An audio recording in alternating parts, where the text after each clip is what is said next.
Right, good morning everyone. You're joining me today on the permission to do a little bit of testing. I've got the FX King 600mm 22 FAC, which is in a Sabre Tactical chassis, and an Arken EP5 glass scope. And next to that I'm going to have the RTI Arms Mora, which is the compact in 2.5 calibre. Now, both of these are amazing guns, but I just want to see what they can both do at 100 metres, and I wanted to show you it on film. Now, there is going to be differences. Obviously, one's a 2.5, one's a 600mm barrel, one's using a glass scope, the other one, which is the RTI, is going to have the Zulus on it. So it's not going to be like a test in the way that which one is better, because there's too many variables there. But what we'll do is just put some downrange onto a big gong and see what they're doing. I just thought I'd share it with you just to show you what these two amazing guns are capable of. So I'll just quickly pause you here, spin you around, show you around the guns quickly. So first up's going to be the RTI Mora. Now, as you can see, this is an absolutely stunning looking rifle. It has its own Hush 50 moderator built in, and also under this lovely carbon shroud there is another moderator built in, big felt wrap, which works really good, as you'll hear in a moment. It's got its rail, which I've attached using the M-lock slots which it's covered in. I've attached a little Picatinny section to go on my Leo Photo tripod there, which is a little mini one, which is brilliant for this kind of work. Going forward, I'm running the Arken Zulus, now D&T Optics 5-20, on a 20 MOA rail and a Sabre Tactical hand grip. I love this, it looks made for the rifle in my opinion, I'm sure you'll agree, and it also fits my hand perfect, and I love the little thumb rest. So that's the RTI Mora. It does have a cheek piece there which is adjustable for your height. It's got an adjustable regulator, as you can see, which you adjust just there with your regulator gauge at the back. You've got a valve system where you can use that to tighten in your groups as well. That's just like your dwell time. Little increments on the valve just to get that close it a bit quicker, and just to control that airflow. At the back, you can remove this butt pad, and behind that butt pad you can adjust your hammer spring. It is on an assisted valve, so once you've found that sweet spot where it just opens the valve, a little turn on there and that's done. You don't really need to mess about with it. So there you go, that is the RTI Mora. So now the FX King in 2.2. Of course, I've got a Donny FL Yokozuna on there. I've played around with the length of the baffles on this, and that's the perfect length for me, given the best harmonics for the barrel and the best accuracy, and also it's very quiet on this rifle and its tune. Going down, I've got the Accutac bipod. Love Accutac, everyone knows they are expensive, but you get what you paid for. I've had this for 6-7 years, maybe more now, and it's still as good as the day I got it. Going forward, I've got the Arken Optics EP5. This is the 5-25 model. This is an absolutely brilliant scope, and for a low price point. The tracking on the turrets is perfect, and it's great for this kind of air rifle work.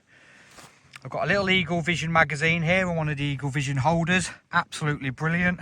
Nice and handy just there, and it just slips out for when you want to make that quick mag change. Going back, I've got the Sabre Tactical vertical grip. That's got a lovely big palm swell on it. Fits my hand perfectly and absolutely looks brilliant on this chassis. Got a little bubble level there. Also, it's not really needed as the Sabre Tactical chassis has one built in. As you can see, it's got an adjustable height for your cheek, adjustable butt sections, all from these lovely smooth adjustments on these levers. Little click down, up and down it goes. I won't move it now because it's set perfect. So as you'll see, another stunning looking rifle. On to the shooting. Right to left wind still.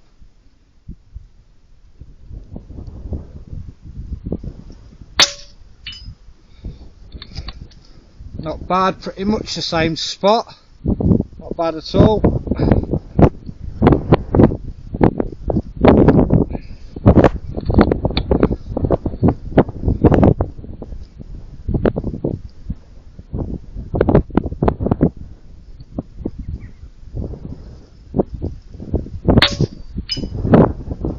Same spot.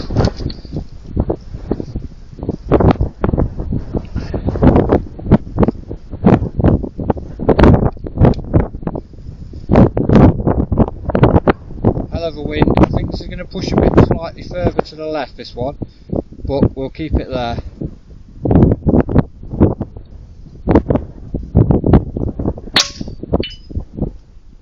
Same spot again. This is a nice group, guys. H&M 0.218 30 grain. This is the HP2 variant. One more shot and we'll move to the Mora, because you don't want to see 10 of this single loading because it's taking forever, which I apologise about. Right, last one. Please don't muck it up. Please, please, please.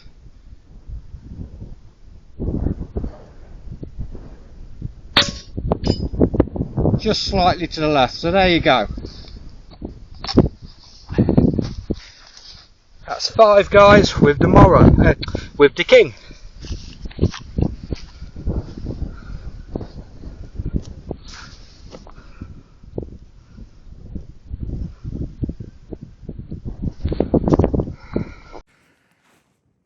Right, so that's 5 with the FX King and the H&N 30 grain at 9.90.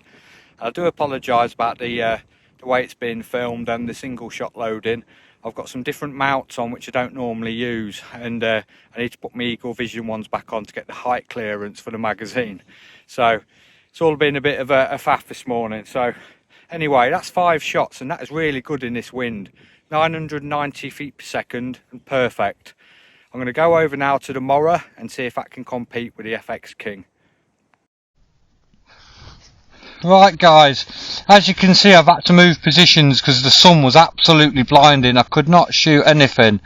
Still not the best here, but I'm going to do a 5-shot group now with a Mora. Just had to take a little bit of setting up due to me swapping the scopes about. So I've just had to quickly do a ballistic profile. We're going to do 5 shots now, see how we go at 95. The group with the King was actually at 105 metres, but it doesn't matter. We're just here to show you what they can do, really. Let's go. Aim for that little patch there.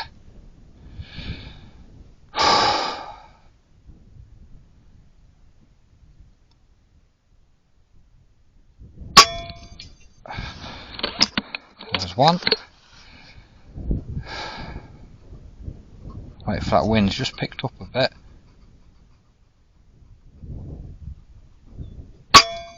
Two.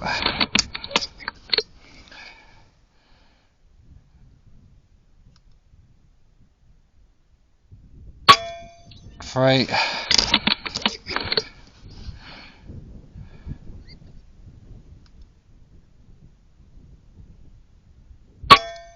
4.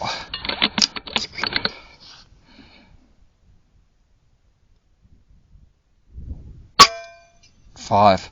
Right, let's go and have a look at the groups from the King and the Mora.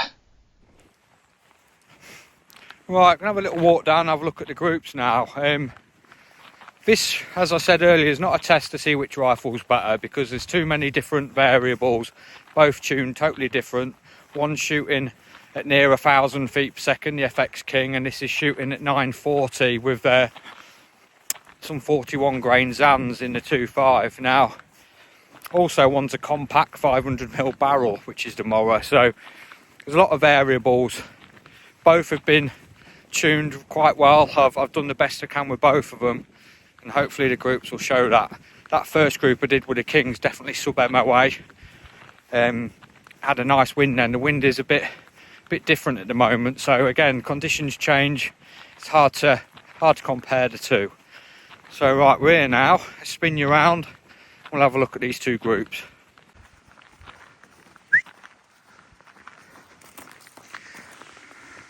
Right, so that was the first low one we did with the King. Hopefully the video caught it. And then we did 5 here.